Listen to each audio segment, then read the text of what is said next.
Pagi, saya Ari Ginanjar, penyintas COVID-19.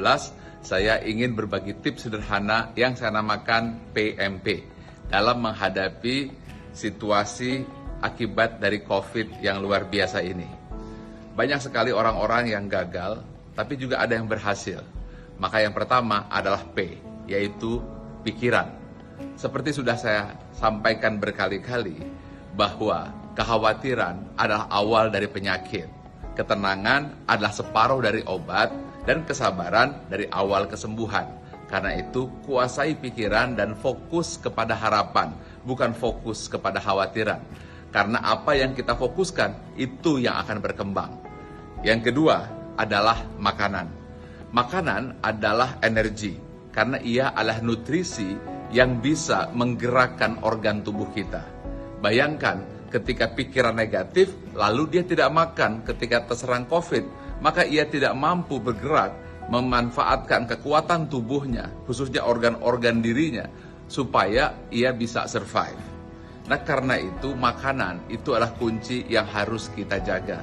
Apapun yang terjadi tetap makan. Saya tahu ketika demam tentu kita tidak mau makan, itu saya alami. Kemudian mulut pun tidak bisa merasa, hidung juga tidak bisa mencium. Nah, pada saat itu mungkin kita malas makan. Ini yang berbahaya. Karena itu kita harus mau makan. Kita harus mau memberikan nutrisi agar kita punya energi sehingga nanti akhirnya menggerakkan organ-organ pada tubuh kita. Kita bisa membayangkan kan, kalau seandainya pikirannya negatif lalu tidak ada energi, ini yang membuat mereka jadi drop. Nah, yang ketiga yang penting adalah P, pernapasan. Ketika kita terkena COVID, kita akan tersengal-sengal. Mengapa? Karena paru-paru kita terjadi inflamasi atau peradangan. Dan ketika di ronsen, itu yang putih-putih itu. Dan kemudian ada lendirnya. Akibatnya dia seperti lem yang membuat paru-paru kita tidak mau bergerak. Dan kalau bergerak, mungkin hanya sedikit saja, sehingga susah untuk menarik oksigen.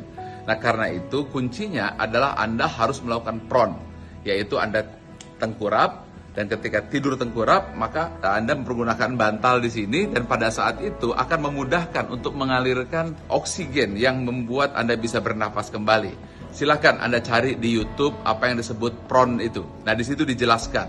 Nah, apabila kita sudah mampu menguasai 3 hal, yaitu pertama pikiran, yang kedua makanan, yang ketiga pernapasan, insya Allah kita bisa survive.